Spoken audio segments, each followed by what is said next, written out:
Seoul के Gangnam district की night city light से जगमगा रही थी। वर्ल्ड रैंकिंग की पहली टीम का D1 बेस उन्हीं हाईराइज में से एक में था। लूजर्स हॉल में कुछ ऑर्डिनरी लड़के बैठे थे। वे अपना फेवरेट काम कर रहे थे। सबके ग्रुप में एक रोल था और सबके हाई स्कोर्स थे। मल्टी कलर डॉट से लैस एक कंप्यूटर माउस अविश्वसनीय स्पीड से टेबल पर सरक रहा था। कीबोर्ड पर उंगलियां गेम की रिदम पर बीट कर रही थी। मूवमेंट साफ और जानबूझकर किए गए थे। लड़के ने बरसों से अपनी स्किल्स को होन किया था।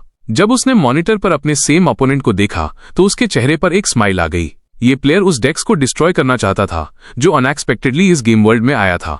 बेस्ट टीम लास्ट ड्यूल के लिए जमा हुई है। वे एनिमी को खत्म करने और एक बार फिर गेम में अपनी सुपीरियरिटी कंफर्म करने को तैयार हैं। प्लेयर आगे बढ़ा। उसके सामने सिर्फ एक ही अपोनेंट था जिसका निकनेम था डेक्स। थोड़ी देर वे चुपचाप एक दूसरे के सामने खड़े रहे। डेक्स की तरफ से कोई वर्ड नहीं सुना गया। उसका एम्यूनिशन लाइट में शाइन कर रहा था। कैरेक्टर की आंखें स्कारलेट रंग से जल रही थीं। उसका चेहरा लॉफ्टी और सेल्फ अश्योर्ड था। उसे डेक्स का अपने बारे में बात करने का तरीका पसंद नहीं था।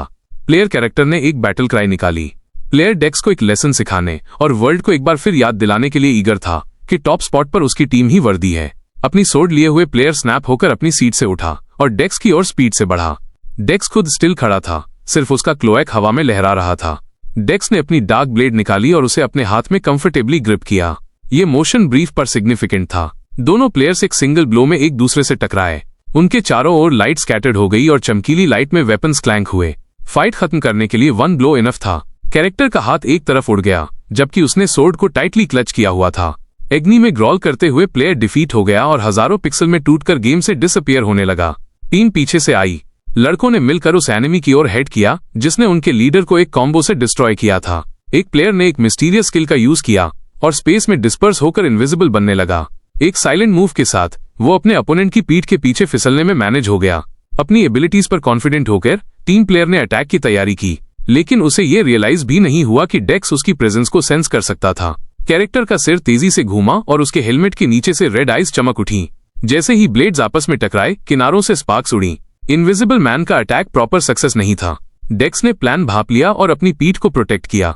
डेक्स स्ट्राइक बैक करने में एबल था। फायर पावर से फील्ड फिल हो गया, जिससे प्लेयर को एक नोटिस मिला कि वो लॉस्ट हो चुका है। एनिमी का लंच बहुत बड़ा था और उनके सामने पहले से ही एक साइन टंगा हुआ था जिसने डबल डिस्ट्रक्शन को कमिट किया। कैरेक्टर के शरीर के चारों ओर फायर फ्लिकर कर रही थी। एक प्लेयर इंडाइग्नेशन में मुंह बिगाड़ा। डेक्स ने मेन कैरेक्टर्स को इजीली डिस्ट्रॉय कर दिया।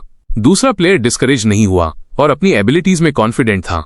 इस बीच डेक्स स्टिल नहीं खड़ा रहा। वो स्पीडिंग अप करते हुए प्लेयर्स के मेन ग्रुप की ओर भागा और एक पॉइंट पे प्लेयर ग्रुप के ऊपर उड़ गया। डिफेंस टूट गया जैसे ही एनिमी का ब्लेड उनके शरीर से गुजरा। मॉनिटर के सामने बैठा प्लेयर बिलीव नहीं कर पा रहा था। उसने खुद को इतना वीक कभी महसूस नहीं किया था। उनकी टीम सिर्फ डिस्ट्रॉय हो गई थी। एक सिंगल प्लेयर लूजर्स की पूरी टीम को बाहर कर सकता था। ये उसके लिए ट्रायम्फ था और फॉर्मर लीडर्स के लिए एक मिजरेबल डिफीट। वो लड़का मॉनिटर को स्टेयर करता रहा। वो जानना चाहता था कि डेक्स कौन था। स्क्रीन पर कैरेक्टर डेक्स ने अपना सिर घुमाया जैसे टीम की पैथेटिक लॉस का आखिरी बार मॉक कर रहा हो। स्किलफुली कैरेक्टर को कंट्रोल करने वाला प्लेयर अपनी चेयर पर पीछे झुक गया।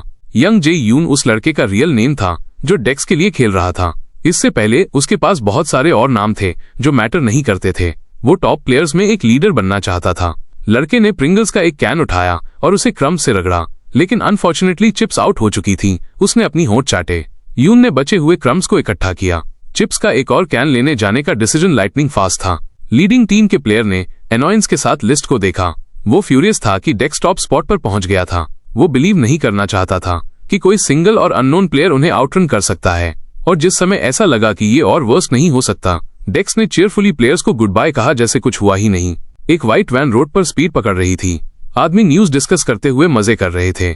उनमें से एक ने कल की D1 स्ट्रीम नहीं देखी थी और उसे पता नहीं था कि वहां क्या हुआ था। चिल्लाने की वजह से कार हिल गई। उन दोनों लड़कों में से किसी को भी ये सब्जेक्ट पसंद नहीं आया क्योंकि वो उस फेमस टीम को रूट कर रहा था जो लूज कर गई थी। अब सबकी आंखें दूसरे पर टिकी थीं। पूरे शहर में आरात के अद्भुत और अभिनव खेल के विज्ञापन लगे थे, पर यह कोई साधारण खेल नहीं था। कंपनी ने ड्रीमर नाम का एक कैप्सूल बनाया था जिसे सिर्फ वर्चुअल रियलिटी में उतरकर ही खेला जा सकता था। खेल में सब कुछ संभव था। शरीर और मन को डुबोकर खिलाड़ी एक रोमांचक जीवन और असीमित संभावनाओं का आनंद ले सकते थे। हर जगह विज्ञापन थे जो खिलाड़ियों को ये नया खेल आजमाने और वर्चुअल रियलिटी का अनुभव लेने के लिए लुभा रहे थे। कार्यकर्ताओं वाली कार आखिरी गंतव्य पर पहुंची। आदमी ने एक बार फिर दस्तावेजों की जांच की और दूसरे ने टिप्पणी की कि मालिक को खेलों पर पैसे खर्च नहीं करने चाहिए थे। पर जायूं को परवाह नहीं थी। वो बेसब्री से उस कैप्सूल का इंतजार कर रहा था जिसके जरिए वो वर्चुअल रियलिटी में डूब सकता था। स्वागत विंडो में डेक्स उपनाम वाला एक पात्र था। उसने अपनी रचना पर एक और नजर डाली और डिलीट बटन दबा दिया। अब जायूं किसी नई और अनजानी चीज में उतरने में सक्षम होगा। वो ड्रीमर में चढ़ गया और चेक इन की प्रक्रिया शुरू की। कुछ ही मिनटों बाद एक नया खिलाड़ी जायूं आर्कडिया की दुनिया में दाखिल हुआ और खेल की सुंदरता और विशालता को एक हवाई नजारे से देख सका। पहला प्रभाव उत्साह से भरा था। वो सोचता है कि इस नए और अलग खेल में कितने साहसिक कारनामे और रहस्य छिपे होंगे। दुनिया में बहुत सारे खेल हैं और इन खेलों में ऐसे राज होते हैं जिन्हें डेवलपर्स ने खिलाड़ियों के लिए छिपा रखा होता है। वे छोटे मोटे मजाक या खेल को बदलने वाले धोखे और तरकीबें हो सकते हैं। इस दुनिया में डेवलपर्स देवताओं की तरह थे। किसी रहस्यमयी व्यक्ति ने चुपचाप बात की। उसके होठों पर एक हल्की सी मुस्कान आई। वो कुछ रहस्य प्रदान करने वाला था। Game system. एलिस ने वो राज स्वीकार कर लिया जो उस लड़के ने दिया था। लड़की के हाथ हरे रंग की रोशनी से जगमगा उठे और उसने बिना किसी भावना के उसे अपनी छाती से लगा लिया। जायूं ने खुद को शुरुआती शहर में पाया। वो चारों ओर के जीवन को प्रशंसा से देख रहा था। खिलाड़ी पहले से ही दोस्त बना रहे थे। बाहर निकलते ही खिलाड़ी तुरंत ही दुनिया में उतर गया। चारों ओर कुछ शोर मच रहा था। डेक्स ने अनिश्चितता से चारों ओर देखा। सब कुछ बहुत वास्तविक लग रहा था और सामान्य दुनिया से अलग नहीं था। अपने हाथ के एक इशारे से खिलाड़ी के सामने उसके चरित्र के कौशल और विशेषताओं की सेटिंग्स वाला एक कंसोल खुल गया। वो अभी लेवल 1 पे था। उपनाम वही था। तिजोरी में 3 मुख्य वस्तुएं थीं। अपने हाथ को होठों तक ले जाते हुए डेक्स ने इंटरफेस का अध्ययन जारी रखा। हर बटन वहीं था जहां उसे होना चाहिए था। पहला क्वेस्ट एक स्लाइम को नष्ट करना था। ये एक हल्के हरे रंग का राक्षस था जो जेली बीन जैसा दिखता था। खेल में कुछ दिलचस्प था। आर्केडिया में तेजी से हिलना मुश्किल है, इसलिए स्लाइम को नष्ट करना आसान नहीं था।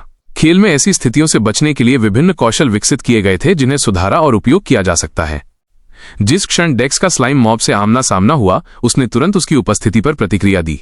जायूं के लिए कुछ भी असंभव नहीं था। लड़के ने आसानी से हमला किया। ये वार कार्य पूरा करने के लिए काफी था। उसे इस खेल का एहसास बहुत पसंद आया। उसका पूरा शरीर लगा हुआ था और डेक्स खुद से संतुष्ट था।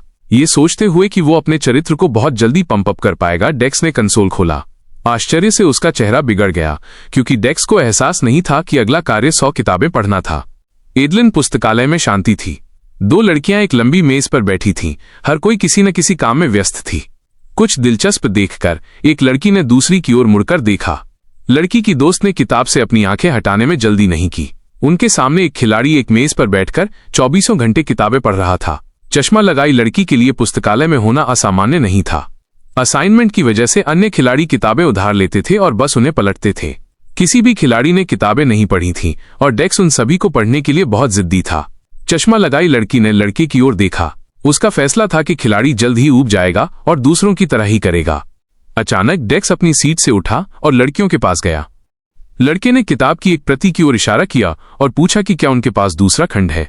चश्मा लगाई लड़की ने हैरानी से उसकी ओर देखा। उसे विश्वास नहीं हो रहा था कि खिलाड़ी ने वास्तव में किताब पढ़ी है और अगले भाग के लिए पूछ रहा है। किताब को नीचे रखते हुए डेक्स ने स्वीकार किया कि उसे वो दिलचस्प लगी। अब वो और जानना चाहता था और सोचा कि उसे दूसरे खंड में जवाब मिल जाएंगे। डेक्स ने किताब के शीर्षक की ओर देखा। इसका नाम था the history of Arcadia volume 1।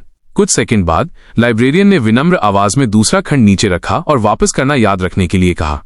पढ़ना जारी रखने से पहले डेक्स ने ऊपर देखा। वो जानना चाहता था कि इस विशेष किताब को अलग क्यों रखा गया था। लड़की ने अपना सिर झुकाया और रहस्यमय तरीके से खिलाड़ी की ओर देखा। ये किताब केवल सीधे अनुरोध पर ही दी जाती थी। दूसरों के लिए ये अगम्य थी। जवाब से संतुष्ट होकर डेक्स ने किताब की ओर हाथ बढ़ाया। उसे अभी तक पता नहीं था कि इसने इतना ध्यान क्यों आकर्षित किया था। जिस क्षण खिलाड़ी की उंगलियों ने कवर को छुआ, गेम सिस्टम में कुछ होने लगा। एलिस सूचनाओं के बीच घिरी हुई थी, जिनके बीच उसने वो सूचना पाई कि एटलिन के शुरुआती शहर में एक विशेष इवेंट खोजा गया है। डेक्स को अब सिस्टम द्वारा विशेष ध्यान देने योग्य के रूप में चिन्हित किया गया था। उसने मुस्कान के साथ किताब की ओर देखा। एक समय की बात है, खेल की दुनिया में एक पौराणिक साहसी सफर करता था और उसके पास एक खास खजाना था। यात्री ने उसे शुरुआती शहर के पास एक झील के तल पर छिपा दिया था। सालों से इसके बारे में अफवाहें घूम रही हैं, लेकिन कोई भी खजाना ढूंढ नहीं पाया है। एकमात्र चीज जो हम जानते हैं वो ये है कि खजाने को अंधेरे का पहला निशान कहा जाता था। ये एक उज्ज्वल दिल और पंखों वाला एक छोटा पेंडेंट जैसा दिखता था। अफवाह थी कि इजराइल ने इसे झील के तल पर छिपाया था, लेकिन क्योंकि किसी को ये नहीं मिला तो किंवदंती धीरे धीरे भुला दी गई। डेक्स ने लाइनों को ध्यान से पढ़ा और जिज्ञासा से जानकारी का अध्ययन किया। उसकी उंगलियों ने एडलैंड के नक्शे के खुरदुरे पन्ने को छुआ जहां डेक्स को वो झील मिली, और उसने सोचा कि शायद किंवदंती उसी का जिक्र कर रही थी। कुछ देर बाद सूर्यास्त के समय खिलाड़ी झील पर पहुंचा। लड़के ने अपने हाथ जेब में डाले और चारों ओर देखा। उसे किताब पर विश्वास नहीं था, लेकिन वो ज्ञान को नजरअंदाज भी नहीं कर सका, इसलिए उसने खुद पता लगाने का फैसला किया। अचानक सिर के ऊपर एक सूचना विंडो दिखाई दी।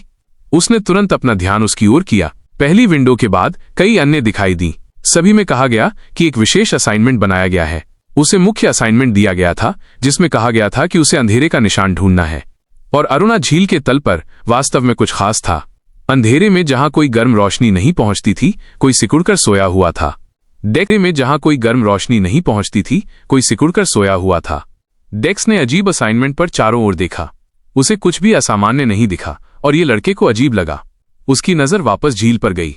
डेक्स ने किताब से वो अंश बुदबुदाया जिसमें खजाने के तल पर होने की बात थी। ये महसूस करते हुए कि और कोई रास्ता नहीं था, लड़के ने अपनी आस्तीनें ऊपर चढ़ाईं और डेक्स पूरी तरह से गेम प्ले में डूब गया। और एक पल बाद फेफड़ों में पूरी हवा भरकर खिलाड़ी घाट से सीधा झील में कूद गया। पानी ने ठंडक से स्वागत किया।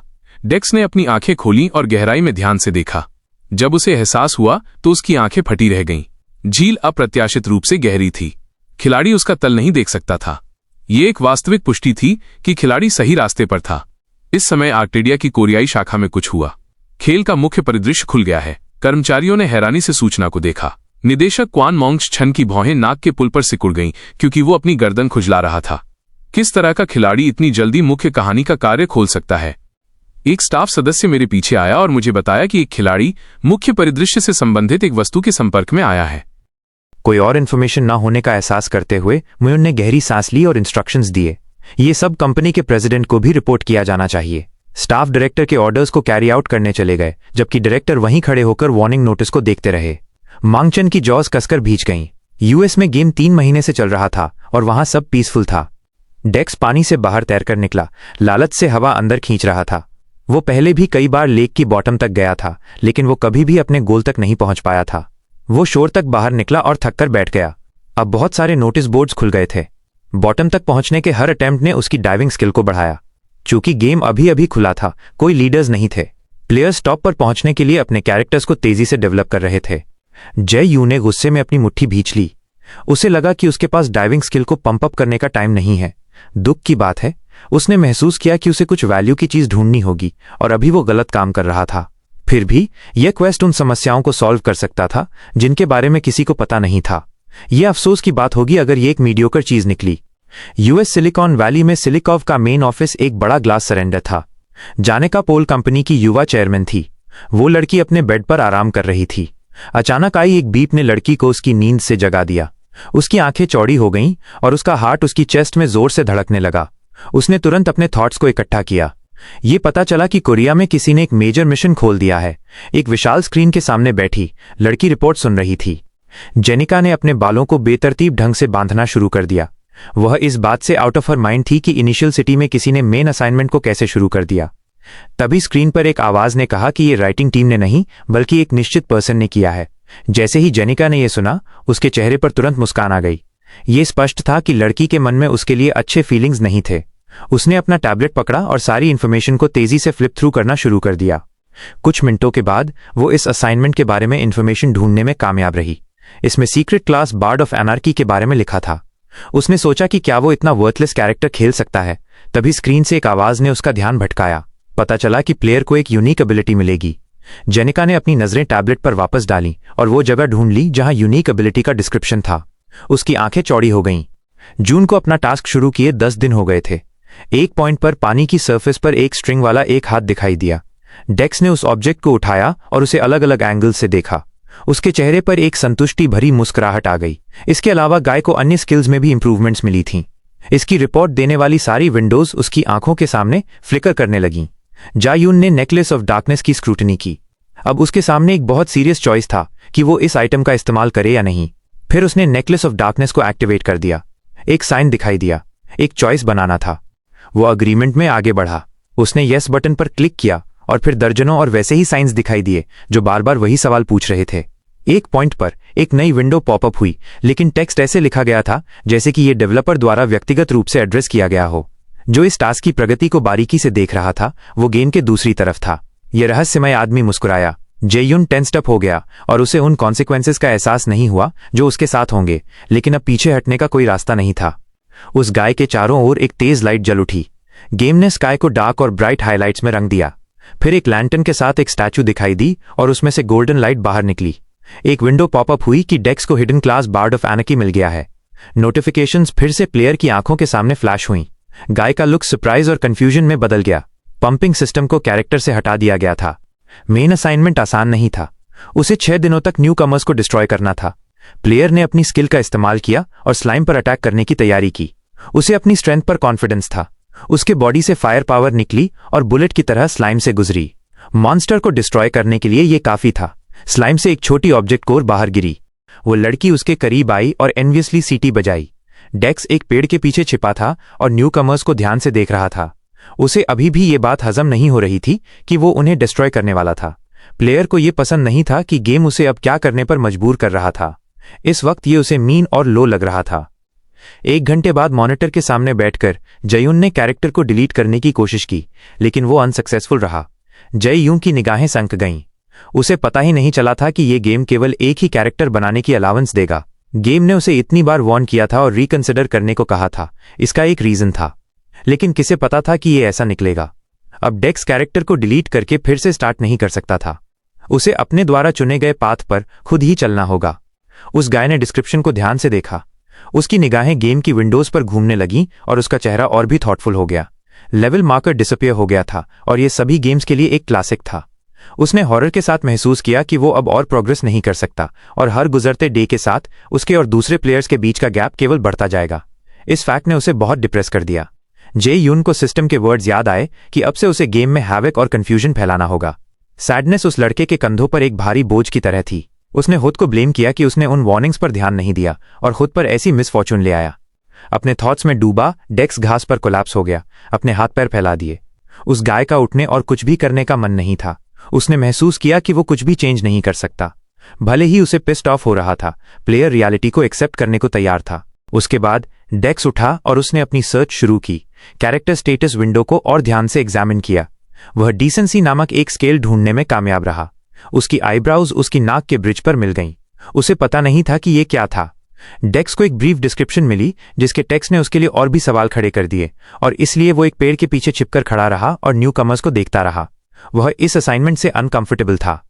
उसके सामने 2 आदमी थे जो एक दूसरे की कंपनी एंजॉय कर रहे थे और उन्हें पता नहीं था कि कोई उन्हें डिस्ट्रॉय करना चाहता होगा। एक पॉइंट पर डेक्स ने डिसाइड किया कि वो बस आंखें बंद कर लेगा और वही करेगा जो गेम की डिमांड थी। प्लेयर ने अपना वेपन निकाला। उसके हाथ में वो अभी भी ऐसे अट्रॉसिटीज करने में अनकंफर्टेबल था, लेकिन उसके पास कोई दूसरा चॉइस नहीं था। वो लोग आपस में बात करते रहे और उन्हें एहसास नहीं हुआ कि कोई उनके पीछे पड़ा है। एक प्लेयर अचानक फील्ड में अपीयर हुआ। उसने एक्सीडेंटली एक गाय को अपने कंधे से किक नहीं किया, फिर मुड़ा और अनॉयंस के साथ विक्टिम को देखा। प्लेयर निराश था कि वो उसे एक बार में टेक आउट नहीं कर सका। उसके बगल वाली लड़की तुरंत नीचे झुकी और गिरे हुए के पास बैठ गई। उसने एक्सप्लेनेशन मांगा। चारों ओर ग्लम लाफ्टर फूट पड़ा। 3 अननोन मैन लड़कों के ऊपर मंडरा रहे थे। वे स्पष्ट रूप से फ्रेंडली रिलेशंस में शामिल होने को तैयार नहीं थे। उनकी कंपनी के लीडर ने अपना मुंह खोला और कहा कि ये लैंड उनका है। बेशक उन्हें अपनी प्रॉपर्टी पर किसी और का हंट करना पसंद नहीं था। इस बीच डेक्स पीछे खड़ा सीन देख रहा था। अपनी स्वॉर्ड को कंधों पर रखकर प्लेयर मेहम को देखता रहा। लड़की को आए हुए लोगों की बातें पसंद नहीं आईं। उसने चिल्लाना शुरू कर दिया और प्रूव करने लगी कि ये एरिया न्यू कमर्स के लिए था। वो आदमी लड़की के करीब आया ताकि उनकी नोजेस लगभग छू जाएं। उसने उसे एक थ्रेटनिंग लुक से देखा। वो प्लेयर जो खुद को यहाँ का इंचार्ज समझ रहा था, वो पहले से ही लेवल 12 पर था और उसका निकनेम स्कारलेट रंग में हाईलाइट हो रहा था। जमीन पर लेटे हुए ने तुरंत रेड निकनेम को देखा और महसूस किया कि इन लोगों ने पहले भी कई बार अन्य पीसफुल प्लेयर्स को डिस्ट्रॉय किया है। लड़की ने डरी हुई आंखों से देखा कि उसने कैसे आसानी से उसे रियल लाइफ में ढूंढने और गेट इवन होने की थ्रेट दी। बैंडिट्स में पावर की ओवरपावरिंग सेंस थी, इसलिए वे बिना किसी डर के ऐसी गंभीर थ्रेट्स दे सकते थे। ये महसूस करते हुए कि वो और उसका फ्रेंड उन विलन से लड़ नहीं पाएंगे, लड़की ने अपना सिर एक तरफ घुमाया और जोर से चिल्लाई। उसने हेल्प के लिए पुकारने की कोशिश की, सिवाय इसके कि बाकी प्लेयर्स पीछे खड़े होकर साइलेंटली इस सिचुएशन को देख रहे थे। कोई भी उनकी मदद के लिए नहीं दौड़ा। उस लड़के ने खुद को खींचा और ये जानने की कोशिश की कि बैंडिट्स ये सब किस लिए कर रहे थे। वो गेम एंजॉय करने के अलावा और कुछ नहीं चाहता था। ऐसे स्टेटमेंट का कोई आंसर नहीं मिला। केवल एक लाउड लाफ फूट पड़ा। उन्हें इन लोगों की ऐसी नाइव रिएक्शन पर मजा आ रहा था। उस गाय ने एक बार फिर महसूस किया कि उनसे बात करने का कोई पॉइंट नहीं है। उसकी प्राइड हर्ट हुई थी और वो इसका काउंटर करने के लिए कुछ नहीं कर सका। आदमी प्लेयर के ऊपर मंडराया और क्लेम किया कि वे एक वर्चुअल रियलिटी में थे जहां नॉर्मल वर्ल्ड के रूल्स का कोई फोर्स नहीं था। अचानक एक विस्लिंग साउंड आई, जिसके बाद हवा में एक पैर दिखा। बैंडिट्स में से एक जमीन पर गिर गया और अपनी लेग को घूरते हुए जोर से चीखा। बाकी फ्रेंड्स उस चीख से डरकर पलट गए। ठीक उसी मोमेंट पर डेक्स मुस्कुराते हुए बोला और कहा कि वो उस ठग को एक ही पंच से टेकआउट कर सकता था। प्लेयर ने बैंडिट्स के रियलाइज करने का वेट नहीं किया। बिजली की तरह वो गाय उनके बीच से गुजरा, अपने वेपन्स का रॉथ अनलीश किया। ये वास्तव में एक सुपर्ब अटैक था। वो एक ही ब्लो में 3 प्लेयर्स को टारगेट करने में कामयाब रहा। बैंडिट्स कुछ नहीं कर सके। ऐसा लगा कि उस मोमेंट में पूरा वर्ल्ड रेड हो गया। डेक्स वहीं खड़ा रहा और महसूस किया कि उसने अभी अभी बिना किसी रीजन के कई प्लेयर्स को वाइप आउट कर दिया है। गाय के सिर के ऊपर का निक रेड हो गया। जैसे ही प्लेयर्स एलिमिनेट हुए, डेक्स के सामने पॉपअप्स अपीयर हुए जो उसे इन्फॉर्म कर रहे थे कि उसने एक प्लेयर एलिमिनेट किया है और ऐसा करने के लिए उसे एक डिसेंसी पॉइंट दिया गया है। डेक्स ने अपने पीछे एक आवाज सुनी। वह पलटा और महसूस किया कि वो बैंडिट से लड़कों को प्रोटेक्ट करने के लिए उसे थैंक कर रही थी। लड़की और उसका फ्रेंड डिफेंस से बहुत खुश थे। वे जानना चाहते थे कि वे इस प्लेयर को कैसे थैंक कर सकते हैं। डेक्स को खुद थैंक्स एक्सेप्ट करने की जल्दी नहीं थी। उसने उन्हें एक कैजुअल लुक से देखा और वार्न किया कि वे डेड हैं। वो लड़के मुड़े हुए चेहरों के साथ अपनी जगह पर जम गए। उन्होंने स्पष्ट रूप से अपने सेवियर से ऐसा कुछ सुनने की एक्सपेक्ट नहीं की थी। अपनी नेक तक मुस्कुराते हुए डेक्स ने उन गाइस से ज्यादा ऑफेंस न लेने के लिए कहा। उसे बस असाइनमेंट के डायरेक्शंस को फॉलो करना था। पहले तो प्लेयर ने सोचा कि ये एक जोक है, लेकिन जिस मोमेंट उसने डेक्स की मुस्कान देखी, उसे एहसास हुआ कि उसके सामने वाला प्लेयर जोक नहीं कर रहा था। प्लेयर की चीख दूसरे ही सेकंड गूंजी। वेपन उसके बॉडी पर स्वेप्ट हुआ। वह उसका एंड था। बाकी प्लेयर्स बिविल्डरमेंट में देख रहे थे कि क्या हो रहा था। जब वो उन गाइस के साथ डन हो गया तो डेक्स बाकी प्लेयर्स की तरफ मुड़ा। उसके चेहरे पर एक विलनस स्माइल आ गई। गाय के इंटेंशन सीरियस हैं, ये महसूस करते हुए प्लेयर्स भाग निकले। उस डे के बाद से आर्केडिया फॉर्म पर एक प्लेयर की अफवाहों का बज़ था जो क्रेजी हो गया था और सबको डिस्ट्रॉय कर रहा था। के फॉरेस्ट में अंधेरा और शांति थी। केवल एक आउल एक ब्रांच पर बैठा था और उसकी पीली आंखें अंधेरे में चमक रही थीं। पैरों की तेज स्टॉम्प ने चुप्पी को तोड़ दिया। प्लेयर डर के मारे भागा और चिल्लाया, अपने चारों ओर हेल्प ढूंढने की कोशिश कर रहा था। वो बहुत डरा हुआ था और सबसे ज्यादा छिपने की जगह ढूंढना चाहता था। प्लेयर जमीन पर गिर गया और जोर से सांस छोड़ी। उसके सामने एक नोटिस अपीयर हुआ कि वो इंजर्ड है और उसकी एडवांसमेंट स्पीड कम हो गई है।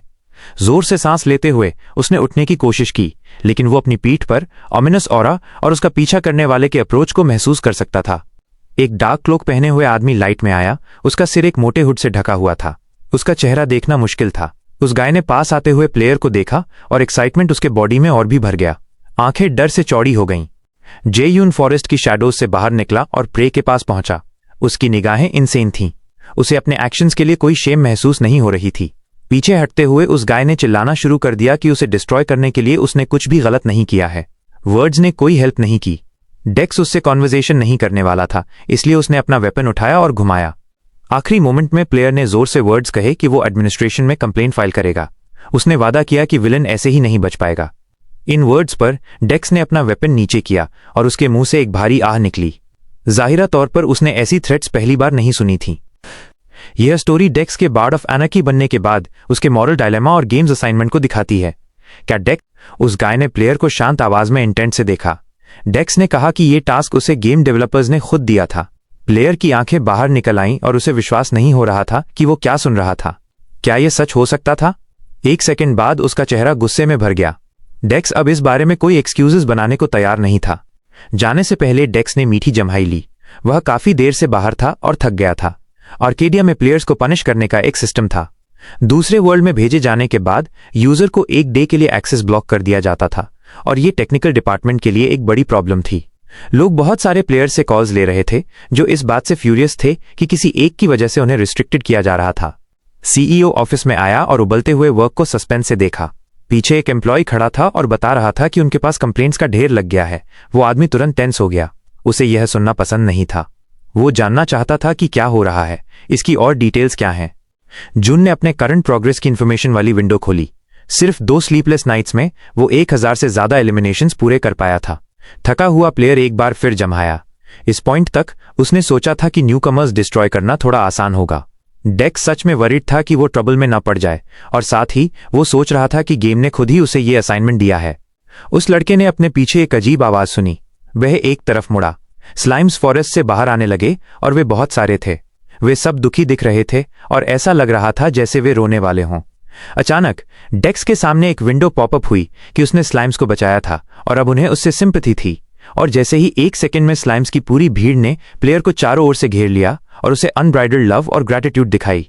यह एक रेवलेशन थी। स्लाइम गाय के साथ कडल करना जारी रखते हुए इस मोमेंट तक उसे यकीन था कि उसने गेम के दौरान केवल एनिमीज ही बनाए हैं।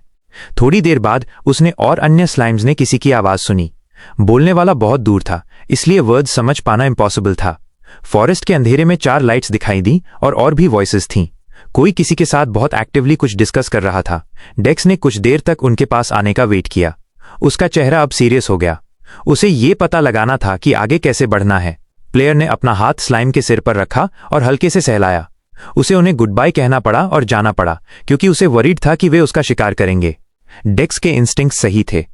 वुड्स में वास्तव में प्लेयर्स थे जो उस मैडमैन को ट्रैक डाउन करने की कोशिश कर रहे थे जो सभी न्यूकमर्स को डिस्ट्रॉय कर रहा था। अनफॉर्चुनेटली डेक्स के लिए गुस्सैल प्लेयर्स ने तुरंत शैडो और उनसे तेजी से दूर जा रहे क्लोक को नोटिस कर लिया। डेक्स ने अपने पीछे परस्यूअर्स को महसूस किया, इसलिए वो जितनी तेजी से हो सका भागा। उसने नोटिस किया कि घना फॉरेस्ट हर मीटर के साथ डिसिपेट हो रहा था और वो ओपन टेरिटरी में एंटर करने वाला था। एक मोमेंट के बाद डेक्स अचानक रुका और उसके पास पीछे की क्लिफ के अलावा कहीं और जाने की जगह नहीं थी। लीडर पूरे मुंह से मुस्कुराया। उसने महसूस किया कि प्लेयर कॉर्नर्ड हो गया है और अब वे उससे निपट पाएंगे। बिना कुछ कहे डेक्स क्लिफ की ओर पीछे की तरफ झुक गया। किसी को एक्सपेक्ट नहीं थी कि वो ये मूव करेगा। डेक्स तुरंत क्लिफ से नीचे गिरने लगा और दूसरे प्लेयर्स एज तक भागे और इस मैडमैन को देखकर सरप्राइज रह गए। लीडर बहुत सरप्राइज था कि उस गाय ने ऐसा स्टेप उठाने की डरेगी। उसने महसूस किया कि उसके सामने वास्तव में एक क्रेजी प्लेयर था। प्लेयर फ्री फॉल में उड़ रहा था। हवा उसकी पीठ से टकराती महसूस कर रहा था। उसने वही किया जो उसे सही लगा और वो डरा नहीं था। उसके हुड की शैडो के नीचे केवल एक मैडमैन की मुस्कान दिखाई दे रही थी जो गेम को पूरी तरह से एंजॉय कर रहा था। और फिर उसने सेव्ड हिज कैरेक्टर्स एग्जिट कहा। उसी डे इंटरनेट पर एक वीडियो पहले से ही था जिसमें एक अजीब विलन था जो फियरलेस था। प्लेयर जिसने बैड गाय को पकड़ने की कोशिश की थी वो उनमें से एक था जिसे डेक्स ने डिस्ट्रॉय किया था। वो गाय फोरम्स पर सारी इन्फॉर्मेशन खोजने की कोशिश कर रहा था। उसने डिसाइड किया कि ऐसे प्लेयर को एक लेसन सिखाया जाना चाहिए, इसलिए उसने अपने साथ रेड पर जाने के लिए लोगों की तलाश शुरू कर दी। सुबह तक वो लड़के एक ग्रुप में इकट्ठा हो गए थे। उनके लीडर ने उन सभी को थैंक किया जिन्होंने विलन को लेसन सिखाने का डिसाइड किया था। प्लेयर की निगाहें एंग्री थीं। वो अब नहीं चाहता था कि कोई फ्रीक इनोसेंट न्यूकमर्स को डिस्ट्रॉय करना जारी रखे। आर्टिफिशियल इंटेलिजेंस एलिस ने तुरंत पहचान लिया कि एक ग्रुप के लोगों ने उसी प्लेयर को डिस्ट्रॉय करने की इच्छा से इकट्ठा किया है। एलिस ने तुरंत एक इवेंट जनरेट करना शुरू कर दिया जो प्लेयर्स के लिए अपने विलन को पकड़ने के लिए सूटेबल होगा।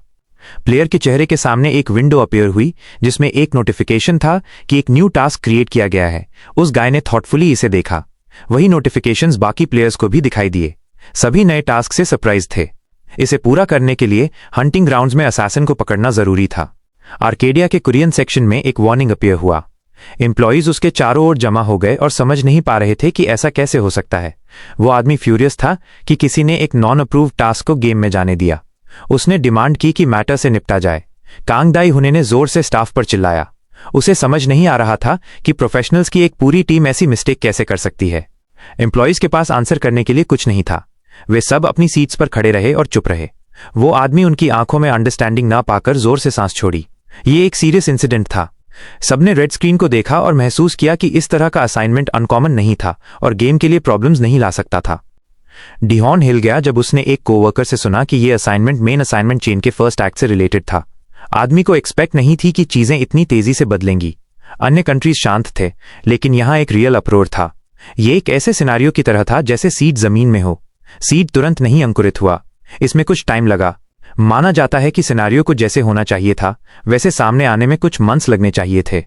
मैनेजर ने सारी इंफॉर्मेशन को ध्यान से देखा। उसे विश्वास नहीं हो रहा था कि सब कुछ सच में हो रहा है, लेकिन स्टैटिस्टिक्स और कैलकुलेशंस ने इसकी कंफर्मेशन ही की। गेम में एक प्लेयर है जिसे रूकी डिस्ट्रॉयर का टाइटल दिया गया है। इस गाय का वीडियो पूरे इंटरनेट पर वायरल हो गया। डिहॉन ने अपने सबऑर्डिनेट से इसके बारे में पूछा। आदमी हेजिटेट हुआ। उसे बताना पड़ा कि एक प्लेयर ग्राउंड्स में घूम रहा है और न्यू कमर्स को डिस्ट्रॉय कर रहा है। मैनेजर उस प्लेयर के बारे में और जानना चाहता था, लेकिन हेड ऑफिस के किसी व्यक्ति ने सारी इंफॉर्मेशन रिस्ट्रिक्ट कर दी थी। आदमी और भी सवालों से टेंस हो गया। द्याहुन की आंखें नए सिरे से विगर के साथ चौड़ी हो गईं जब उसने एक और important piece of information notice की, माइनस उसके सामने डिस्ट्रॉयड किए गए लोगों की नंबर थी। जययूं अपने बेड पर शांति से सो रहा था। वो इतना थक गया था कि उसने शेमलेसली खुद को एक अच्छी नाइट्स रेस्ट लेने दी। उस गाय ने एक सॉफ्ट क्लिक और एक अकम्पनिंग साउंड सुनी। सो यून की आंखें फड़फड़ाते हुए खुलीं, जो उसे गहरी नींद से बाहर खींच लाईं। गेम ने एक स्पेशल इवेंट इंट्रोड्यूस किया था जिसमें प्लेयर्स को एक सीरियल असैसिन को पकड़ना था। जे यू ने पोस्टर को हॉरर से देखा और शॉक्ड था कि उसका शिकार किया जाने वाला था। उसने फोरम पर लॉग ऑन किया और कमेंट्स की नंबर को हक्का बक्का होकर घूरता रहा। वो गेम क्विट नहीं करना चाहता था, लेकिन इसे डिस्ट्रॉय करने की ऐसी इच्छा ने फियर पैदा किया। वो कैप्सूल के पास आया और उसे डाउटफुली देखा। चैनल पर नए हो तो चैनल को सब्सक्राइब करके नोटिफिकेशन को ऑन कर लेना। उसे इस बात को लेकर मिला जुला एहसास था कि ये मशीन बिल्कुल भी सस्ती नहीं थी। आखिरकार कोई और रास्ता न देखकर डेक्स गेम में वापस आ गया। वो शिकार के मैदान के साफ नज़ारे वाली एक पहाड़ी पर चढ़ गया। उस लड़के को अंदाजा भी नहीं था कि गेम एक ऐसा मिशन बनाएगा जहां खिलाड़ियों को उसी का शिकार करना होगा। वहां कुछ स्लाइम इधर उधर भाग रहे थे, पर आसपास कोई खिलाड़ी नहीं था और छोटे छोटे मॉन्स्टर खेल के मैदान में बिना किसी परवाह के कूद रहे थे। डेक्स ये तय करने ही वाला था कि उसे असाइनमेंट के लिए कोई और जगह देखनी चाहिए, तभी उसके पीछे से एक जानी पहचानी आवाज आई। वो लड़का उसे देखता है और वो थोड़ा उदास लग रहा था। इससे खिलाड़ी हैरान हो गया। स्लाइम अपनी समस्या के बारे में बात नहीं कर सकता था, लेकिन जब लड़के ने खिलाड़ियों की आवाजें सुनी तो उसे एहसास हुआ कि वो मॉन्स्टर मदद के लिए आया है। जंगल में कुछ खिलाड़ी थे। वे समस्याओं पर चर्चा कर रहे थे। एक ने शिकायत की कि मेक क्लास चुनने के बाद अब उसे पावर अप करने में मुश्किल आ रही है। एओपीएस उपनाम वाले खिलाड़ी ने देखा कि उसके सामने कोई है। उसका ध्यान तुरंत बातचीत से हटकर दुश्मन पर गया। लड़के के सामने कोई खड़ा था, एक काले लबादे में खिलाड़ी, और उसके बगल में वही स्लाइम थी जिसके लिए वे खिलाड़ी आए थे। वे लड़के तुरंत आगे बढ़े, अपने शिकार को पाने के लिए बेताब थे। उन्होंने उस खिलाड़ी को चिल्लाकर कहा कि ये उनकी स्लाइम है और वे उसे अपने लिए ले लेंगे। चिल्लाना जारी रहा और ऐसा लग रहा था कि दोनों आदमी पहले ही उस छोटे मॉन्स्टर को घायल कर चुके थे और उसे अपना मान रहे थे। डेक्स ने चुपचाप अपनी आंखें नीचे कर लीं। स्लाइम ने अपने बचाव करने वाले को दुखी और बहुत गिड़गिड़ाती नजरों से देखा। वो साफ तौर पर डेक्स से मदद की उम्मीद कर रहा था। ये महसूस करते हुए डेक्स की नजर उनकी ओर बढ़ रहे नए लोगों पर गई। वो पहले ही अपना फैसला कर चुका था। आगे बढ़ते हुए उस लड़के ने अपनी हुड को पीछे से उठाया। वो लड़का रुक गया। उसे समझ नहीं आया कि ये खिलाड़ी क्या करेगा। एओपीएस ने मुंह बिचकाया। उसे ये पसंद नहीं आया कि खिलाड़ी दोस्ताना नहीं था, लेकिन दूसरा घबरा गया। उसे लगा जैसे उसने उसे कहीं पहले देखा है। हुड डेक्स के सिर पर डाल दिया गया। उसकी कड़ी नजर खिलाड़ियों की जोड़ी पर घूमी। एओपीएस अभी भी अपने सवाल का जवाब पाने की कोशिश कर रहा था, लेकिन उसके सारे प्रयास बेकार थे। इससे वो खिलाड़ी और भी ज्यादा गुस्से में आ गया। जब डेक्स बहुत करीब आ गया तो एओपीएस ने उसे धक्का देने की कोशिश की, लेकिन वो लड़का आसानी से बच निकला। हाथ हवा को पकड़कर रह गया। डेक्स ने उनकी ओर ऊपर देखा, पहले से ही मनोरंजक बातचीत के अगले चरण का अंदाजा लगाते हुए। उसके होंठों पर एक पागलपन भरी मुस्कान फैल गई। जब डेक्स चीखा कि वो बर्बाद होने वाला है तो एओपीएस का चेहरा बिगड़ गया।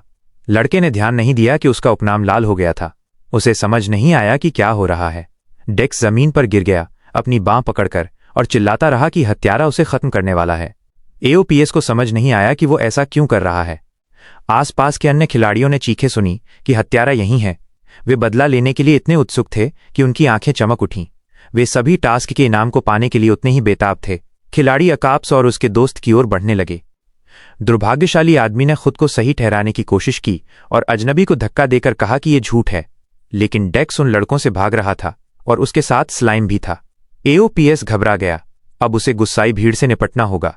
कुछ इनाम के नारे के साथ हमला करने भागे, जबकि अन्य न्याय और बदले की भावना के लिए तरस रहे थे। एओपीएस और उसके दोस्त ने नहीं सोचा था कि एक स्लाइम की वजह से वे ऐसी स्थिति में फंस जाएंगे। खिलाड़ी करीब आ रहे थे और वे लड़के भाग नहीं सकते थे। एक पल में जादूगर को एहसास हुआ कि उसने वो शैतानी नजारा कहाँ देखा था। लड़के को एहसास हुआ कि वे उस हत्यारे से मिल चुके हैं और मुश्किल में पड़ गए हैं। सीरियल डिस्ट्रॉयर लगातार खत्म करने वाला कि उसी वीडियो क्लिप की एक याद उस खिलाड़ी की आंखों के सामने कौंध गई। डेक्स स्टंप पर उकड़ू बैठ गया और जोर से सांस छोड़ी तो चाल काम कर गई। वे भागने में कामयाब रहे।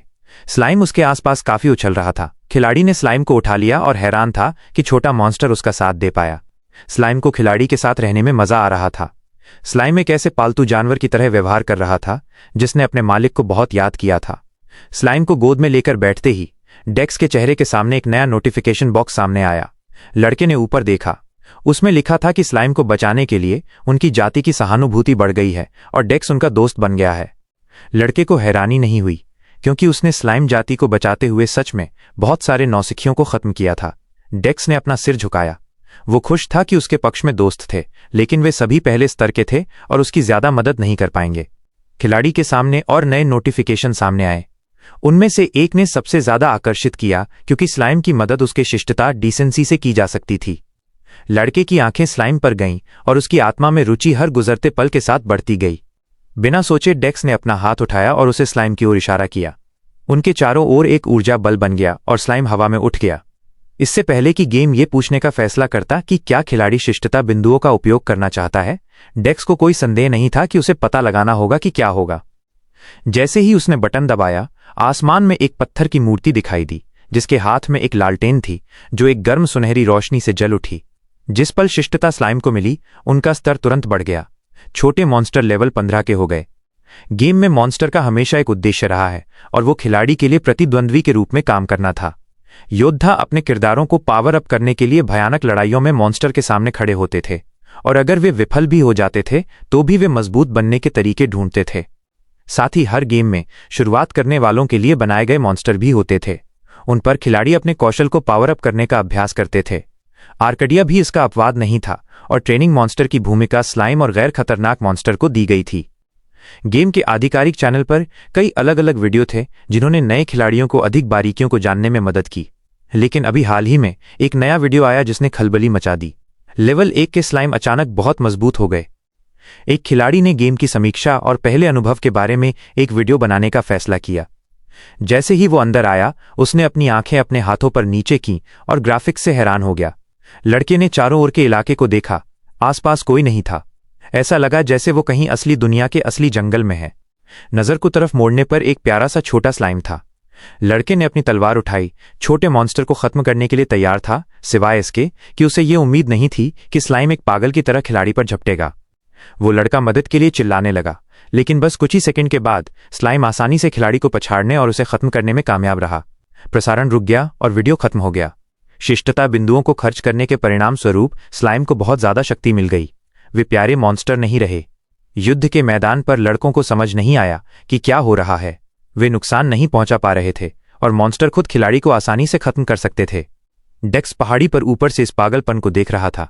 लड़के ने नहीं सोचा था कि इतना हानिरहित काम इतनी खलबली मचा सकता है। लड़के ने यह भी देखा कि पहले स्लाइम कभी हमला नहीं करते थे, लेकिन सब कुछ बदल गया। वे आक्रामक हो गए और खिलाड़ियों पर झपटने लगे। उस आदमी ने पूरी तनाव में अपनी तलवार उठाई। स्लाइम उसके सामने कूद रहा था और किसी भी पल अपने प्रतिद्वंद्वी पर हमला कर सकता था। डेक्स देखता रहा। वो जानता था कि व्यवहार में ये बदलाव इसलिए आया क्योंकि उसने उनका स्तर बढ़ा दिया था। जिस पल मैंने स्लाइम को सारी शिष्टता दी, उनका व्यवहार बहुत बदल गया। अब यह स्पष्ट है कि ये क्षमता परिणाम को कैसे प्रभावित कर सकती है। डेक्स की नज़र युद्ध के मैदान पर गई। किसी चीज ने उसका ध्यान खींचा और स्लाइम के सभी विचार पृष्ठभूमि में फीके पड़ गए। खिलाड़ियों का एक समूह चारों ओर खड़ा था। लड़के एक दूसरे की रक्षा करने की कोशिश करते हुए पीठ से पीठ सटाए हुए थे। ये वही खिलाड़ी थे जिन्होंने डेक्स का पीछा करने का फैसला किया था। लीडर गुस्से में था। लड़के ने चिल्लाकर स्लाइम को बाहर निकलने का आदेश दिया। उन्हें समझ नहीं आया कि शांत मॉन्स्टर के व्यवहार में ऐसा बदलाव क्यों आया। एक स्लाइम हवा में उड़ गया और खिलाड़ी के सिर के ऊपर था। जैसे ही खिलाड़ी ने डरी हुई आंखों से स्लाइम का पीछा किया और अपनी ढाल आगे रखी, दूसरी ओर स्लाइम मुस्कान के साथ रह गया। अब जब मॉन्स्टर सभी के लिए खतरा पैदा कर रहे थे तो वे भयानक लग रहे थे। मजबूत किए गए स्लाइम ने नौसिखिए को खत्म कर दिया, फिर एक संतुष्ट चेहरे के साथ दूर भाग गया। लड़कों ने ये सब आंखें फाड़कर देखा और महसूस किया कि अब गेम बहुत बदल गया है। स्लाइम ने इंसानों पर हमला करना जारी रखा और खिलाड़ियों को एक एक करके खत्म कर दिया। डेक्स के लिए यह जानना एक अविश्वसनीय खुलासा था कि स्लाइम द्वारा किया गया हर खत्म अब उसे एक शिष्टता बिंदु देता था। लड़के ने अपेक्षा से अपने होठों को चाटा। अब गेम अलग होगा। स्लाइम्स उसका गंदा काम कर सकते थे। 2 घंटे बाद उस बंदे के अकाउंट में मैथ BF 3000 से ज्यादा डिसेंसी पॉइंट्स थे। घटनाओं के इस मोड़ से डेक्स खुश था। डेक्स ने फैसला किया कि वो स्लाइम्स को और बेहतर बना सकता है, लेकिन गेम उसे परेशान कर रहा था। लड़के ने निराशा में सांस छोड़ी। उसने अपने चारों ओर घेरा बनाकर खड़ी स्लाइम्स की सेना को देखा। ये लेवल नए खिलाड़ियों को खत्म करने के लिए काफी था। अब जब काम हो चुका था, डेक्स आगे जाने के लिए आजाद था, स्लाइम्स को पीछे छोड़ते हुए उन्हें जरूरी काम सौंपकर। आर्केडिया का कुरियन सेक्शन शांत नहीं था। मुयोंग छन अपनी डेस्क से खड़ा हुआ और जोर से ताली बजाई।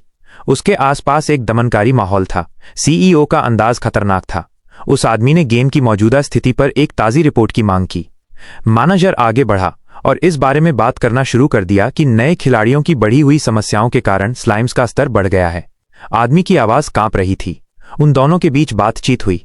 डायरेक्टर को यकीन था कि स्लाइम्स का स्तर शायद बढ़ गया होगा, लेकिन यह सुनकर कर्मचारी फिर से सहम गया। जितना वो डरा हुआ था, उसने अपने बॉस को ठीक किया और बताया कि स्लाइम्स की शक्ति 6 गुना बढ़ गई थी। मुयोंग चोंग अपनी जगह पर जम गया और हैरानी से उसका चेहरा खिंच गया। उस आदमी को स्पष्ट रूप से इतनी चौंकाने वाली जानकारी सुनने की उम्मीद नहीं थी। कुछ देर तक प्रिंसिपल वहीं पर मंडराता रहा। उसे अब भी विश्वास नहीं हो रहा था कि स्लाइम्स इतने ताकतवर हो सकते हैं। बाकी स्टाफ ढीले चेहरों के साथ खड़ा था, उनके हाथ नीचे थे। और इस तरह डायरेक्टर अपने विचारों से बाहर आया और नए खिलाड़ियों के स्वास्थ्य की मात्रा जानना चाहता था। ऐसे कठोर सवाल ने मैनेजर को झकझोर दिया। उसने जोर से निगला क्योंकि नए खिलाड़ियों के पास केवल मैथ BF 100 वाइटैलिटी पॉइंट्स थे। मुयोंग छन जम गया। उसके दिमाग में एक छोटी सी सच्चाई आई। स्लाइम्स की शक्ति नए खिलाड़ियों के लिए अविश्वसनीय थी। मैनेजर तुरंत समझ गया कि उसका बॉस क्या सोच रहा है और उसने अपने सिर को संक्षिप्त रूप से हिलाकर केवल उसके अनुमान की पुष्टि की। स्लाइम्स अब एक ही वार में पूरी तरह से आसानी से नष्ट करने में सक्षम थे। प्यारे छोटे राक्षस अब ऐसे नहीं लग रहे थे। उस आदमी ने कुछ और नहीं कहा। वो उठकर कहीं चला गया। उसके सिर में कई विचार घूम रहे थे, लेकिन एक बात यह थी कि यह कोई गलती नहीं हो सकती थी। वो स्थिति को बिना ध्यान दिए नहीं छोड़ सकता था। कमरे में दरवाजा खुला और दहलीज पर डायरेक्टर खड़ा था और उसके सामने उसने एक सपने देखने वाले को देखा। आदमी इस स्पष्ट इरादे से कैप्सूल में चढ़ा कि अगर वो इसे खुद नहीं समझ पाया तो उसे अंदर से प्लंज करना होगा और सीखना होगा। सभी चरणों से गुजरने के बाद ऑथराइजेशन सिस्टम ने उसे प्रवेश करने की अनुमति दी। मुयोंग छन पता लगा पाएगा कि यह कैसे हो सकता है। उसने आर्टिफिशियल इंटेलिजेंस एलिस की ओर अपना रास्ता बनाया। आर्टिफिशियल इंटेलिजेंस को एक युवा लड़की के रूप में फिर से बनाया गया था, जो गेम के संचालन में कई प्रक्रियाओं के लिए जिम्मेदार थी। एलिस ने बिना किसी अभिवादन के कार्यकारी से मुलाकात की। लड़की ने आदमी को चुपचाप देखा। नए खिलाड़ियों के शिकार करने के मैदान बहुत खाली थे। डेक्स ने चारों ओर देखा और उसे एक भी खिलाड़ी नहीं मिला। डेक्स ने देखा है कि शिष्टता की वृद्धि धीमी हो गई है। नए खिलाड़ी अब यहां आने के लिए उत्सुक नहीं है। उसने अपना हाथ अपनी ठोड़ी पर दबाया और थोड़ी देर सोचा, लेकिन यह अंत नहीं था। लेवल 15 के खिलाड़ी जो स्लाइम्स के मजबूत होने से पहले पंप कर पाए थे, वापस मैदान में आ गए। डेक्स को एहसास हुआ कि वो अब और मजबूत स्लाइम्स नहीं बना सकता, लेकिन फिर भी शिष्टता धीरे धीरे बढ़ रही थी और यह बुरा नहीं था। अचानक शिष्टता मैथ BF 10,000 तक बढ़ गई है और डेक्स को सूचित किया जाता है कि उसे इसके लिए इनाम दिया जा रहा है। उसकी जिज्ञासा उस पर हावी हो गई और लड़के ने तुरंत एक्टिवेशन बटन दबाया। उनके चारों ओर गहरे बैंगनी रंग की ऊर्जा फूट पड़ी। एक तेज हवा चली जो उनके आसपास सब कुछ बहा ले गई। डेक्स चौंक गया और समझ नहीं पाया कि बीच का इनाम इस तरह से क्यों सक्रिय हुआ। किसी समय तेज रोशनी नीचे गिरी और एक छोटे आकार के कोर में बदल गई। हवा थम गई और खिलाड़ी की जिज्ञासा उस पर हावी हो गई। वो डरना बंद कर दिया और कोर को एक अलग तरीके से देखा। कोर वास्तव में ऐसा निकला कि एक अजीब अंडा खुल गया। ऊर्जा का प्रकोप जारी रहा और डेक्स पर नोटिफिकेशन की बारिश हो गई।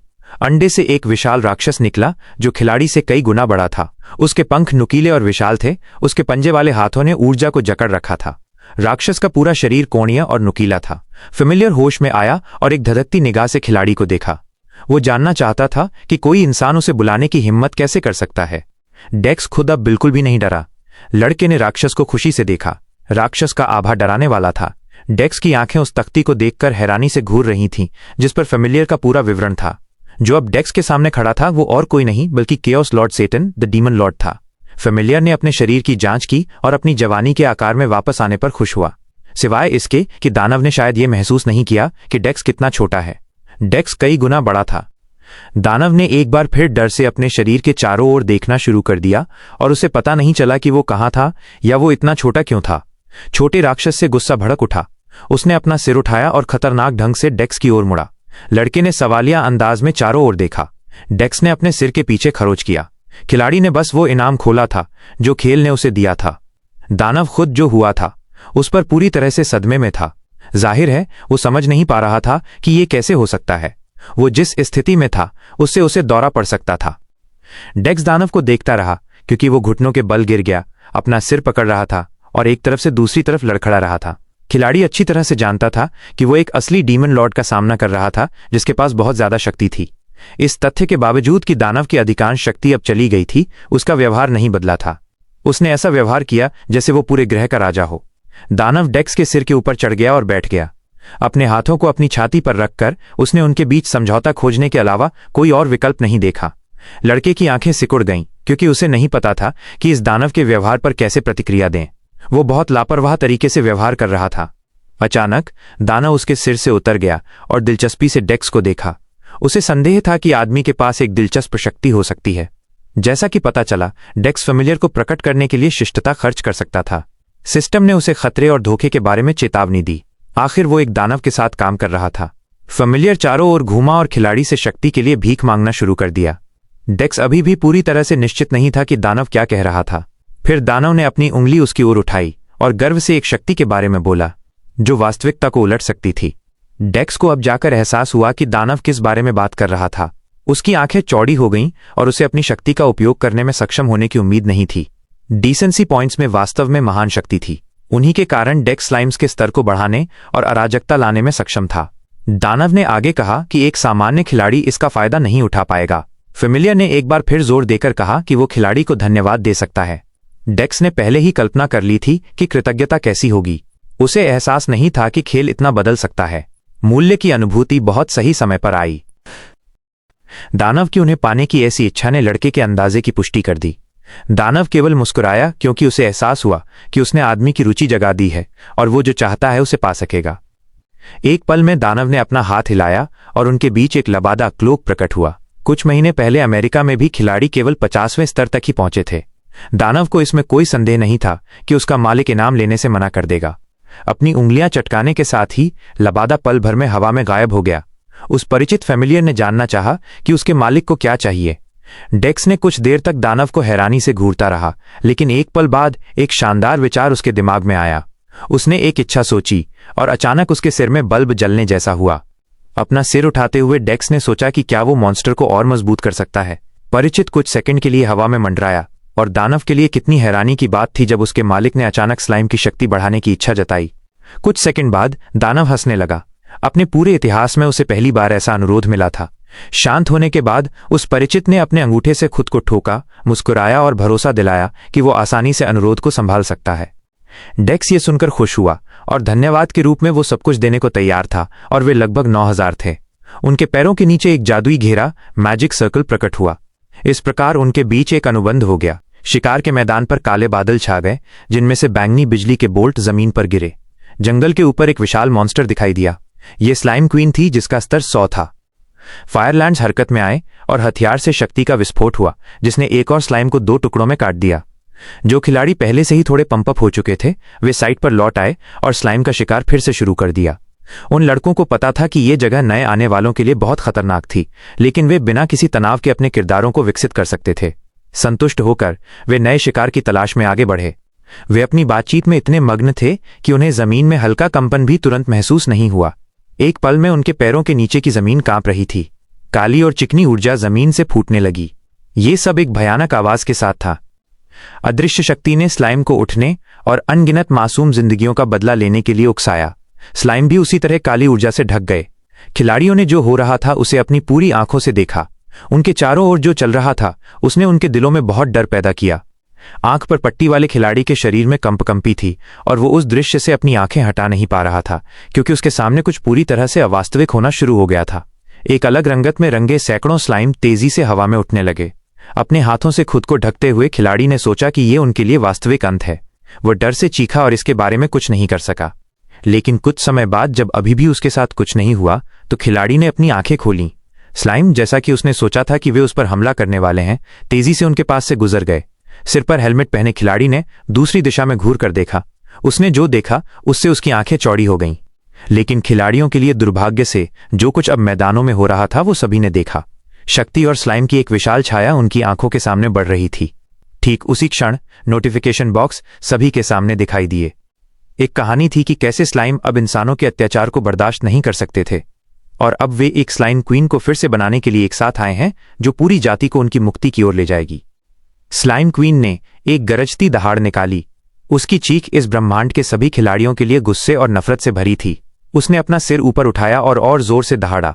उसकी बाहें फैल गईं, पेड़ जड़ों से उखड़ गए और आसपास के खिलाड़ियों पर गिर गए। केवल एक खिलाड़ी ही ऐसे हमले से चमत्कारिक रूप से बच पाया। उसने गोलीबारी से बचने और उस जगह से भागने की कोशिश की। किसी बिंदु पर खिलाड़ी रुक गया और उसने अपना सिर उठाया। उसने जो देखा वो बहुत डरावना था। उसके घुटने कांप गए। मॉन्स्टर की तुलना में खिलाड़ी बहुत छोटा था। स्लाइम क्वीन पूरे शिकार के मैदान पर छाई हुई थी। डेक्स और उसका परिचित, जिसे उसने टेंच नाम दिया था, ऊपर से देख रहे थे। लड़के ने जो देखा उससे वो इतना स्तब्ध था कि वो तुरंत सही शब्द नहीं ढूंढ पाया। डेक्स ने धीरे से अपना सिर सैटर्न की ओर घुमाया और पूछा कि उसने क्या कर दिया है। एक भयंकर चीख उन तक पहुंची। भले ही वे दूरी पर थे, क्वीन की शक्ति को महसूस किया जा सकता था। पहली दहाड़ के बाद एक दूसरी लहर थी। वे लड़के मुश्किल से अपने पैरों पर खड़े हो पाए। दानव परिणाम से खुश था। उसे उम्मीद थी कि स्लाइम अपनी नफरत से एक असली क्वीन बनाएंगे। डेक्स ने दानव को हैरानी से घूर कर देखा जब उसने स्वीकार किया कि उसने अपनी शिष्टता पॉइंट स्लाइम के साथ साझा किए थे। टेंच हंसा और खुशी से मुस्कुराया। स्लाइम को ऐसी शक्ति देने के लिए उसे बहुत कम शिष्टता की जरूरत थी। खिलाड़ी रक्षा स्थापित करने के लिए शहर के बाहर इकट्ठा हुए। किसी ने चिल्लाया कि स्लाइम बहुत करीब आ रहे हैं। ढाल वाले योद्धा आगे बढ़े। कुछ ही मिनटों के भीतर इंसानों और स्लाइम के बीच एक वास्तविक लड़ाई शुरू हो गई थी। स्लाइम ने खिलाड़ियों पर हमला किया, निर्दयता से उनकी सुरक्षा को भेदते हुए। हर खिलाड़ी के शहर में एक नोटिफिकेशन आया जिसमें उन्हें सूचित किया गया कि सीरियल हत्यारे के शिकार का क्वेस्ट हटा दिया गया है। टास्क को पूरा करने के लिए नए आने वाले के शहर की रक्षा करना, स्लाइम की क्वीन को नष्ट करना और शहर के सुरक्षात्मक क्रिस्टल को नष्ट न होने देना जरूरी था। जैसे ही खिलाड़ियों का आक्रोश शहर में फैला, एक नई गरजती दहाड़ सुनाई दी। ऊपर देखते हुए हर खिलाड़ी के सिर ने एक विशाल हरी लड़की को देखा।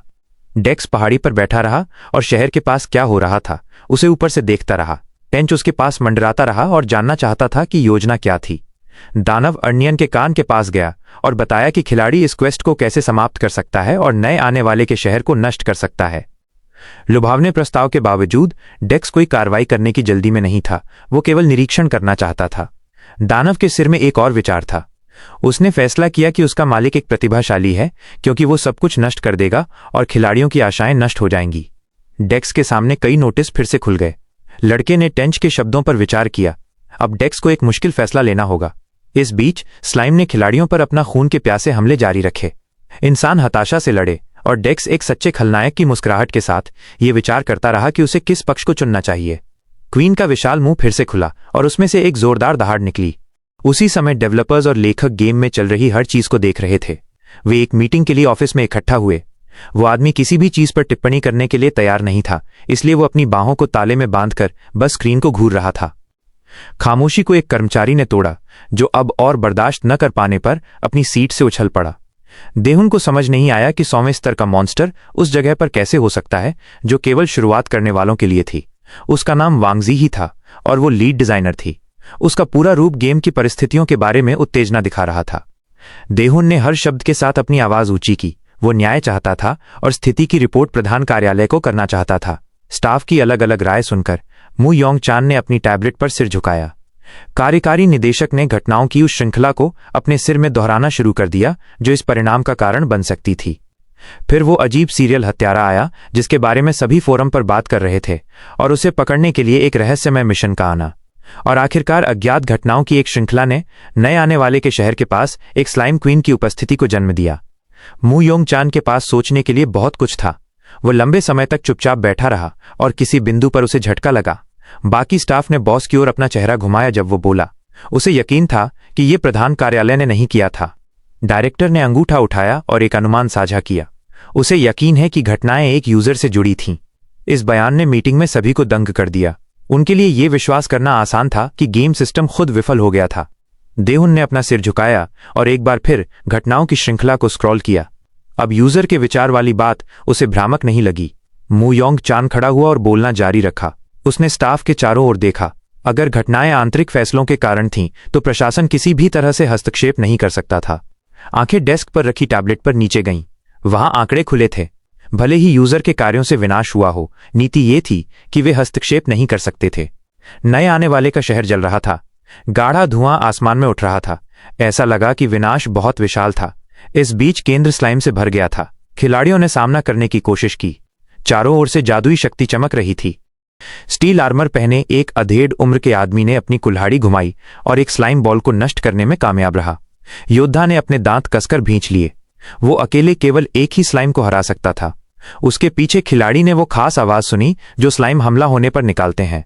बूढ़े आदमी ने तेजी से अपना सिर घुमाया और खतरा देखा। एक भयानक एहसास तुरंत उसके दिमाग में आया और आखिरी पल में कोई बूढ़े आदमी और मॉन्स्टर के बीच घुस गया। स्लाइम ने जोरदार ढंग से खिलाड़ी की ढाल से टकराई। उस लड़के ने दबाव को थामे रखा और बूढ़े आदमी की ओर मुड़कर जोर से चिल्लाया कि वो कवर ले। बूढ़ा आदमी डरपोक नहीं था, इसलिए वो अपने पैरों पर झपटा और भागा नहीं। कुछ देर बाद वो लड़का और बूढ़ा आदमी फिर भी शहर में एक एकांत कोना ढूंढने में कामयाब रहे। बूढ़ा आदमी झुक गया और अपना हेलमेट उतार दिया। बैरन गार्ड का गार्ड था। उसने अपना हाथ ऊपर उठाया, एक उदासी भरा लेकिन कृतज्ञता से भरा रूप दिखाया। ऐसी बातें सुनकर लड़के ने बूढ़े आदमी की ओर मुड़कर अंगूठा दिखाया। बूढ़ा आदमी लड़के की तारीफ करता रहा, जिससे वो बहुत शर्मिंदा हो गया। उस आदमी ने कहा कि जैसे ही ये सब खत्म हो जाए वो उसे ढूंढे और अपने दादाजी की पुरानी डायरी के अंश साझा करना चाहता है। खिलाड़ी के सामने तुरंत एक विंडो पॉपअप हुई कि वो एक टास्क खोलने में सक्षम हो गया है जहां एक गुप्त पेशा, सीक्रेट प्रोफेशन छिपा था। खिलाड़ी बहुत खुश था कि उसने बूढ़े आदमी की मदद करने का फैसला किया, क्योंकि अब उसे एक गुप्त पेशा पाने का अवसर मिला था। उस आदमी ने अपना सिर उठाया और दूर कहीं देखा। उसे अब भी यकीन नहीं हो रहा था कि शुरुआती शहर में ऐसी बात हो सकती है। अब उनके पास बाकी सभी से कहीं ज्यादा जरूरी मिशन था। स्लाइम क्वीन शहर पर मंडराती रही। मिशन शुरू होने के 3 दिन स्लाइम का प्रकोप तनाव में बीत चुके थे। छापे, रेड के लिए आवंटित समय का आधा बीत चुका था। लेकिन कोरियन खिलाड़ी, जैसा कि सभी को पता था, मुश्किलों से पीछे हटना नहीं जानते। वे आखिरी दम तक लड़ने के लिए तैयार थे। जैसे ही उच्च स्तरीय यूजर्स को पता चला कि नए आने वाले के शहर में क्या हुआ है, वे तुरंत उनकी मदद के लिए दौड़े। नौसिखियों ने खुद भी निर्णायक कार्रवाई की। उन्होंने अपनी स्लाइम विनाश टुकड़ी बनाई और उसमें अच्छी सफलता प्राप्त की। जो खिलाड़ी 1000वां स्लाइम मारते हैं उन्हें गेम से स्लाइम डिस्ट्रॉयर का खिताब मिलता है। यह छापे में एक महत्वपूर्ण मोड़ था। अब खिलाड़ियों में और भी आशा थी। डेक्स के चेहरे पर शिकन आ गई। वो लड़का अभी भी पहाड़ी की चोटी से शहर में हो रही घटनाओं को देख रहा था। टेंच इस गड़बड़ी से बहुत उत्साहित था। उसने यहां तक मान लिया कि उसने पहली बार डेक्स जैसा दुष्ट खिलाड़ी देखा है। दानव अचानक लड़के के पास उड़ गया और उसके सिर पर थप्पड़ मारने लगा। टेंच का यह तरीका अपनी प्रशंसा और सम्मान व्यक्त करने का था। डेक्स स्थिति के बारे में फिर से सोचने लगा। उसने महसूस किया कि अगर ऐसा नहीं होता तो उसे टेंच को जमा करने में महीनों लग जाते। टेंच हवा में मंडराता रहा और अपने मालिक को आगे क्या करते हैं ये देखने के लिए बाहें मोड़ ली। दानव ने शहर की ओर सिर हिलाया और अपने मेजबान से मौजूदा स्थिति पर करीब से नजर डालने को कहा, और दानव सही था। छापे के दौरान लोग मजबूत हो गए थे। कई लोगों को पहले ही स्टेटस मिल चुके थे और अब वे आसानी से स्लाइम को हरा रहे थे। डेक्स अच्छी तरह जानता था कि वो अब दोराहे पर था। एक बिंदु पर लड़के के होंठ तिरछी मुस्कान में फैल गए। डेक्स ने जानकारी के साथ एक विंडो खोली और उसमें कुछ खोजने लगा। टेंच अपने मालिक की गतिविधियों को जिज्ञासा से देखता रहा और कुछ ही सेकंड के बाद डेक्स ने अपने शरीर को एक लबादे से ढक लिया। उसने अपनी पहचान छिपाते हुए हुड को अपने सिर पर खींच लिया। जैसे ही लबादा तेज हवा से उठा, दानव ने उस पर खून के निशान देखे और उसे देखकर कांप उठा। इस बीच डेक्स पूरी तरह से तैयार हो रहा था कि पक्ष चुनने और ये तय करने का समय आ गया है कि इस लड़ाई को कौन जीतेगा। टेंच मुस्कुराया। वो ये देखकर उत्साहित था कि मालिक क्या चुनेगा। डेक्स ने अपने साथी पर एक नजर डाली। उसके चेहरे पर एक अशुभ मुस्कान खेल रही थी। दोस्तों, कहानी का अगले वाला पार्ट बहुत जल्दी आने वाला है, और अगर आप इस चैनल पर नए हैं तो नीचे जाकर सब्सक्राइब जरूर कर लेना और उस नोटिफिकेशन बेल को भी ऑन कर लेना ताकि आप कोई भी अपडेट मिस ना करें।